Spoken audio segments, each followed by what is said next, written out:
हरे कृष्णा, राधे राधे। मेरे YouTube channel Jaya अमृत कथा में आप सभी का स्वागत है। आज की कथा है अहंकार का अंत और महादेव का चमत्कार, शिव चर्चा की अमर गाथा।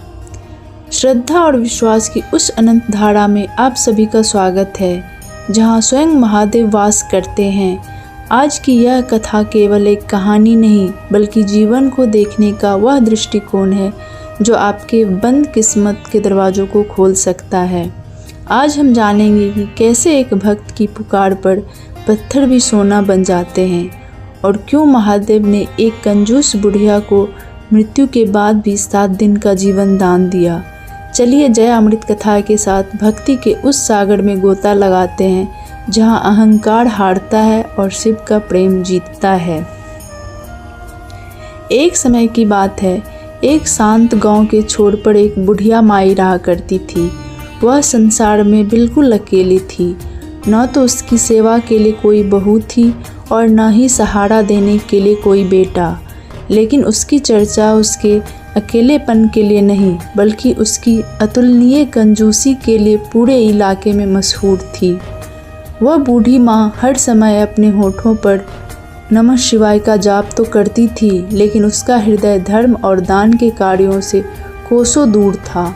गांव में कहीं भी शिव चर्चा होती तो वह उसमें भाग लेना तो दूर, घर पर कभी चर्चा कराने या 1 रुपये का प्रसाद चढ़ाने में भी अपना नुकसान समझती थी। उसके द्वार पर आया कोई भी साधु संत या प्यासा भिखारी कभी संतुष्ट होकर नहीं लौटा। वह सबको दुत्कार कर भगा देती थी। जब बुढ़िया माई की मृत्यु हुई तो यमदूत उसे यमलोक ले गए। वहाँ महादेव ने उसे स्पष्ट बताया कि केवल नाम जपने से कल्याण नहीं होता, क्योंकि उसने जीवन भर कभी कोई पुण्य का कार्य नहीं किया, न कभी शिव चर्चा सुनी और न ही किसी भूखे को अन्न दिया। वह बिना उत्तराधिकारी के भी केवल धन संचित करने में लगी रही। जब बुढ़िया को अपनी गलती का एहसास हुआ तो उसने महादेव से प्रायश्चित का अवसर मांगा। महादेव ने उसे 7 दिन का समय इसलिए दिया ताकि वह धरती पर वापस जाकर दान पुण्य कर सके, शिव चर्चा का आयोजन कर सके और अपने संचित धन का सदुपयोग कर पुण्य की भागी बन सके। इन 7 दिनों में उसने भंडारे कराए, शिव चर्चा की और अपनी पूरी संपत्ति धर्म के कार्यों में लगा दी। बुढ़िया माई ने अपने जीवन के अंतिम 7 दिनों में जो दिव्य कथा सुनाई, वह एक निर्धन भाई और उसकी अमीर बहन की है। एक किसान के 2 बच्चे थे, एक बेटी और एक बेटा।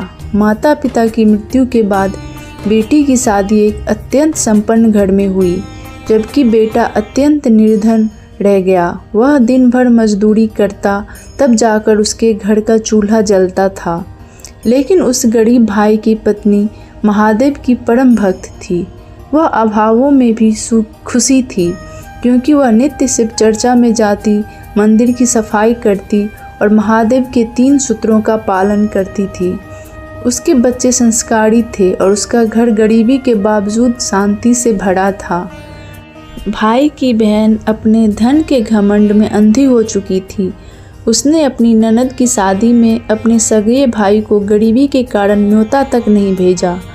जब भाई को पता चला तो वह अपनी पत्नी की सलाह के खिलाफ अपनी सामर्थ्य अनुसार उपहार लेकर बहन के घर पहुंच गया। बहन ने उसे आते देखा, लेकिन उसे अपनी इज्जत जाने का डर था। उसने भाई को पीछे के दरवाजे से बुलाया, उसे पानी तक नहीं पूछा और उसे एक कमरे में 2 दिनों तक भूखा प्यासा बंद रखा।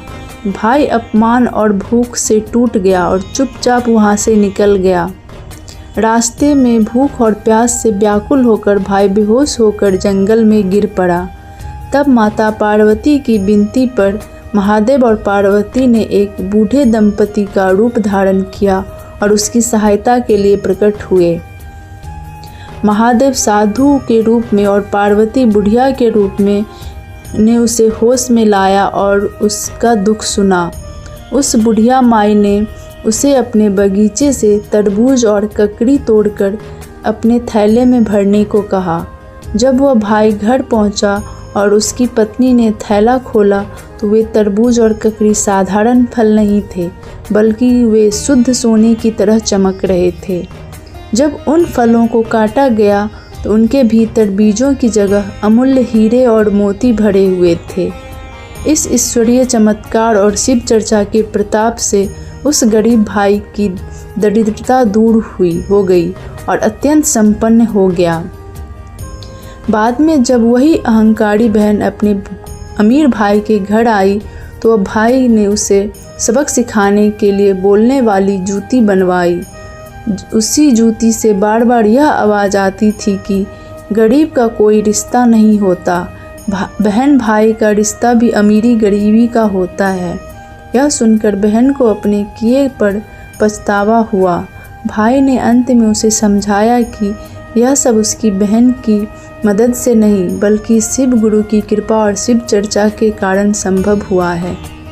तो भक्तों, यह थी महादेव की वह लीला जो हमें सिखाती है कि धन तो आता जाता रहता है, लेकिन जो भक्ति और पुण्य हम कमाते हैं वही अंत समय में हमारे साथ जाता है। जैसे बुढ़िया माई ने अंत में शिव चर्चा से अपना उद्धार किया, वैसे ही आप भी महादेव के चरणों में खुद को समर्पित कर दें।